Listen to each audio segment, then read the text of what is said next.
Señor Sale, buenas noches. Buenas noches. Pues de entrada le preguntamos, porque usted cuestiona la posibilidad de que España reciba esos fondos. Dice usted en su artículo que, hombre, habría que hacérselo mirar. Pero dígame, ¿qué se responde usted cuando se pregunta, ¿es España un Estado fallido en estos momentos por todo lo que está funcionando mal? Claro, no lo es.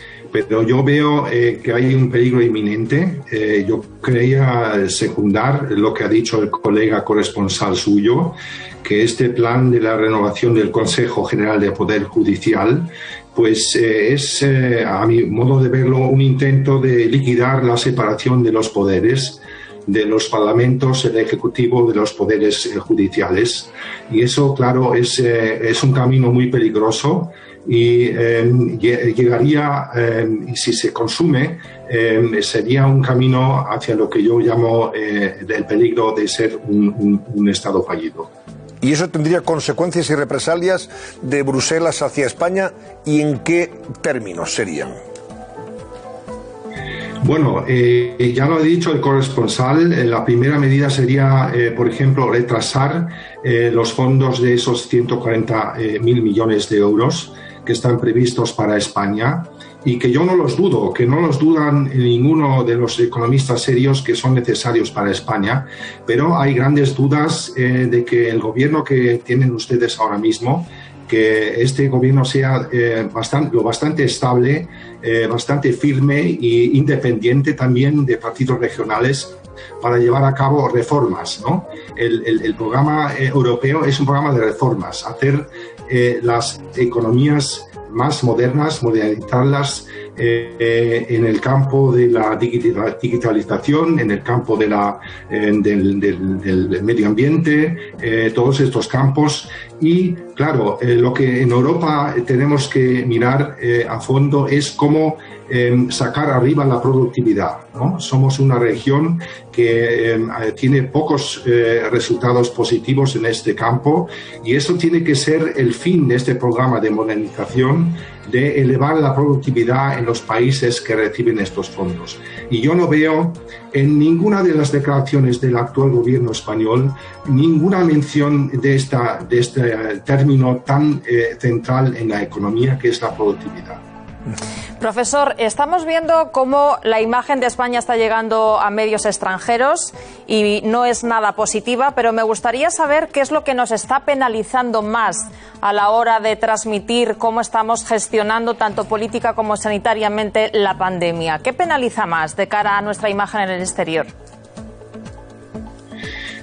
Bueno, hemos visto estos días también en periódicos españoles la comparación de la caída del PIB en este año en España con otros países, ¿no? Y entonces, digamos, en Alemania van a ser un 5 o un 6% y aquí van a ser más de 12%. Entonces hay que tener en cuenta que una pandemia es un choque simétrico, ¿no?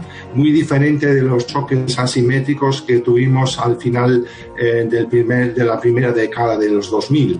Entonces aquí, con estas cifras, se puede ver que hay un problema en la gestión económica y en la gestión de sanidad de esta crisis, ¿no? Porque aún teniendo en cuenta, ¿no?, la gran importancia... Se nos ha congelado la imagen del profesor Sell. ¿Nos está escuchando todavía, señor Sell? Se ha congelado la imagen. Vamos a preguntarle también, no solamente por la imagen que está proyectando el gobierno de España al resto de Europa, sino también si en estas circunstancias él alertaba sobre si es responsable o no transferir fondos al gobierno de España en estas circunstancias. Y dice que el Fondo Monetario Internacional debería intervenir. Quiero que nos aclare esto el profesor Sell. ¿Podemos recuperar la comunicación? Bueno, mientras tanto, bueno, yo creo que esto es algo que ahora mismo se está debatiendo. Hombre, es un tema muy serio. En algunas capitales europeas. Yo no creo que la reforma judicial vaya a paralizar los fondos, como bien ha dicho Sell, como ha dicho el corresponsal. Lo que pasa es que son cosas que no ayudan y que están traídas en el peor momento. Hoy 15 de octubre, ha llegado a Bruselas nada menos que el cuadro macro de la la economía española y los presupuestos, y el borrador de presupuestos que el gobierno quiere sacar adelante. Como muy bien decía el profesor, claro, lo comparas con las previsiones de FMI y otros organismos y estamos en los últimos de la cola. Eso es lo que genera verdadera inquietud y inestabilidad. Y en Europa tú tienes que transmitir que las cosas que anuncies las vas a llevar a cabo, pero sin ningún género de duda. Esto nos pasó ya en la crisis financiera del 13. Habiendo en España un gobierno de mayoría absoluta muy potente, el gobierno alemán y la Comisión Europea se aseguraban de que las mayorías parlamentarias luego ejecutasen eso. Sí. Porque se daban casos, ocurrió en Grecia, por ejemplo, en esa crisis, que el gobierno negociaba unas cosas en Bruselas, pero luego el Parlamento se las tumbaba. Claro, la imagen que está transmitiendo este gobierno, con 27 socios para sacar cada ley, pues esto no ayuda precisamente a dar un horizonte de estabilidad. Y si encima le sumas que presentas estas iniciativas, el problema no es hecho a Bruselas. Hoy ha llegado Polonia y ha dicho, oiga, ¿qué hay de lo mío después de Tomen nota de los españoles, porque a mí me están diciendo, Y lo que hace Polonia en definitiva es defender lo suyo, es, oiga, si a mí me van a quitar, yo te pinto la cara y ya te voy apuntando otra. Que me traten a mí igual que, claro, que a España la están tratando. Si a España no la castigan, no la penalizan, pues oiga, ¿por qué van a castigar a Polonia, no? Yo no creo que penalicen a España ni a muchos países que no les han penalizado cuando además no cumplían los criterios pactados por ellos. No, pero estamos hablando del tema de la reforma de poder judicial, que es lo que más ni siquiera. Es decir, a mí me parece una cacicada. De ahí a que no lleguen los fondos a España, vamos, estoy segura llegarán, pero no ayuda. No. Los fondos están, o sea, las dudas que puede generar la llegada o no de los fondos es los planes por los cuales se reclaman los fondos. Es decir, los fondos no es, hola, me den 140.000 millones como estos. No. Cada euro que llegue a España va justificado con un plan de reactivación, de liberalización, etcétera. Entonces, eso es lo único que tendrán que decir sí o no, pero más allá... Hay otro factor que os voy a recordar, hay otro factor, y es que este julio el Consejo Europeo sí que se firmó un acuerdo conjunto en la Unión Europea para repartir esos fondos, y en ese acuerdo hay una cláusula que se llama Mecanismo de Estado de Derecho de la Unión Europea, y en esa cláusula todos los países para recibir esos fondos tenían que respetar los principios de la Unión y la separación de poderes, y ahí es donde está la clave. Esa es la clave ahí es donde está la clave. Castigan, por ahí castigan a Polonia. Ojo. Yo creo que... A mí me parece una cacicada, pero en este punto lo que diferencia de alguna otra reforma, siendo una cacicada, no es el gobierno quien nombra a los jueces, ¿vale? No es el gobierno el que nombra a los jueces. No, perdona, el Parlamento es quien los nombra. Es el Parlamento. Y seguiría nombrándolos el Parlamento. Los proponen los dos partidos que apoyan al gobierno, con lo cual, al fin y al cabo, es lo mismo que los nombra el gobierno. No hay diferencia. Sí, pero... La forma que quieren hacer se parece. Es que se parece. Y la composición de la actual... El problema, Esther, yo no representa lo que es el Parlamento. Y otra cosa, alemanes, austríacos, franceses, a todos ellos habrá que decirles que si no les gusta el gobierno porque no les parece estable, que digan cuál es la fórmula de gobierno, porque es que de momento no hay otra. No hay otra en España. Esto es lo que hemos votado. Este engendro que tenemos, o lo que tengamos, es lo que hemos votado, lo que sale de las urnas. Si en eso está de acuerdo también Bruselas. Y más de uno de ellos. La forma de gobierno no la van a. Europa no la va a cuestionar. Lo que cuestiona Europa es cómo gobierna ese gobierno. Un partido mayoritario y el líder de ese partido mayoritario ha decidido formar el gobierno de esa manera. Con quien ha podido. Y gobierna como gobierno. Porque por mucho que diga ahora Rivera le llamaron, oiga, véngase a la Moncloa, y dijo, no voy. Lo que se cuestiona es la forma de gobernar, no el gobierno. Sí, se ha formado, pero que en todo caso, el gobierno, yo he oído a este señor que decía, no, es que no les parece un gobierno, ¿cómo ha dicho? No ha dicho sólido, pero estable, un gobierno estable.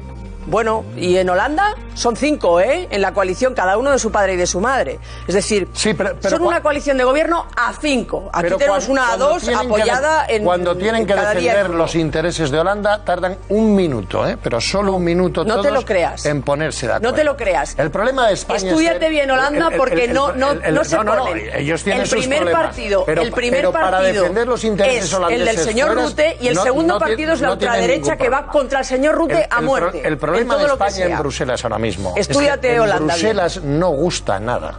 que cuando tú vuelvas de un Consejo Europeo, aquí te reciban a aplauso vivo, como vimos, ni que vayas a presentar un plan donde te tienes que gastar nada menos que 144.000 millones de euros que te va a dar Europa a golpe de piano. Es decir, Europa exige más seriedad.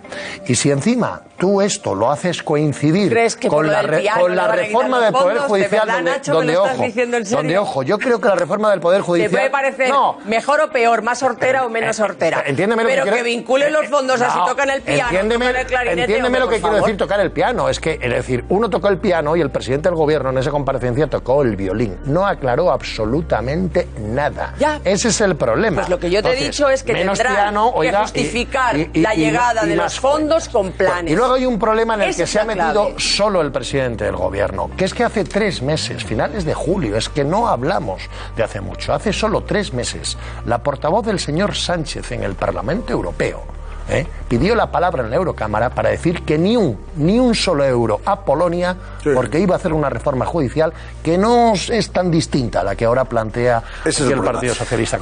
Y claro, al final el toque que hoy se está transmitiendo y que ya le ha llegado al presidente del gobierno, vamos a ver luego cómo obra en consecuencia. El toque está claro, los estados deben garantizar la independencia de la justicia y sobre todo la separación de poderes. Vamos a pedirle a Cristina Antón que nos diga ¿cómo se ve todo esto fuera? La prensa internacional se está haciendo eco de este asunto, entre otros. Cristina, cuéntanos.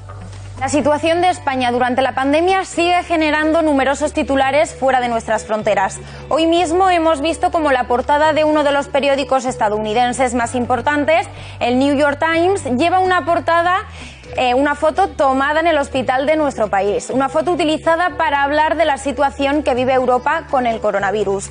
Pero no es el único. En Alemania, uno de los periódicos más influyentes ha llevado un artículo cuyo titular es «España ha perdido el control».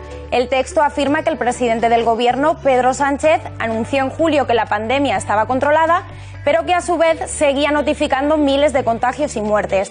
También hablan de tiempo perdido durante el verano, donde se priorizó la recuperación económica. Critica la falta de liderazgo y continúa reprochando al gobierno que siga luchando contra la derecha como si la campaña electoral no hubiera finalizado. Bueno, son 2 ejemplos de 2 diarios influyentes, uno en Alemania y el otro en Estados Unidos. Hemos recuperado la comunicación y la conexión con don Friedrich Sell, profesor de Aquí estoy de nuevo. Y le había preguntado Susana precisamente sobre la imagen que transmite el gobierno de nuestro país fuera y qué es lo que se le cuestiona fundamentalmente de su quehacer diario. Bueno, yo podría seguir un poco en las líneas de las citaciones de su colega, ¿no?, de ese diario alemán, que no se entiende mucho ese conflicto desde hace semanas entre el gobierno regional de Madrid y el gobierno central de Pedro Sánchez. Tampoco se entiende tener vicepresidentes en el gobierno que argumentan en favor de gastos excesivos sociales y incrementar los impuestos, ¿no? Todo eso es incoherente, o sea, dentro del gobierno parece ser que no hay una visión única y clara sobre las medidas que hay que tomar, y al mismo tiempo hay ese enfrentamiento con la región de Madrid y también en el Parlamento, como había dicho el otro periódico, con los partidos de la oposición, que siempre teóricamente son los partidos que pueden ser mañana el nuevo gobierno. Y hay que tener un entendimiento base. Así funciona bastante bien en Alemania en muchos años, en muchas décadas, entre la oposición y el gobierno en algunos asuntos básicos de Estado, y parece ser que esto ahora mismo ni esto funciona bien. Profesor, a la vista de los datos que tenemos en los últimos días, aunque en España tenemos guerra de cifras, me da la sensación de que tampoco somos capaces de relativizar demasiado los datos del coronavirus a mes de octubre, mediados de octubre. ¿De verdad que somos el país, a la imagen que estamos dando desde fuera, que peor está gestionando la pandemia? Bueno, eso no lo puedo juzgar yo. Eso sería mejor un tema para los científicos, ¿no? Pero claro, siempre hay dos aspectos, ¿no? Hay la gestión de sanidad y hay la gestión económica. Y ahora mismo en ambos campos no se ve una política coherente, como iba diciendo antes, del gobierno central y tampoco en el conjunto de las comunidades autónomas. Y ese es el problema, ¿no? Que desde fuera y seguramente también desde dentro no se ve esta coherencia, este esfuerzo comunitario para sacar adelante el país en esta grave crisis. ¿El gobierno de España es fiable? ¿Transmite confianza? Le pregunto esto porque usted dice que España, en fin, no es muy responsable transferir ahora fondos al gobierno actual y que el Fondo Monetario Internacional debería intervenir. ¿Eso significa que este gobierno no es fiable? Bueno, eso es una expresión muy dura que usa usted, pero en términos generales eso es lo que yo persigo en mi artículo. Yo creo en este momento que no hay unidad dentro del gobierno, no hay un parlamento funcionando porque el partido de la oposición está también en la resaca de varios problemas que tiene ante los jurados del pasado, pero también posiblemente del presente. Y en este paisaje no se puede decir que el gobierno español es viable para entregarle 140.000 millones de euros en este año y los siguientes 2 años.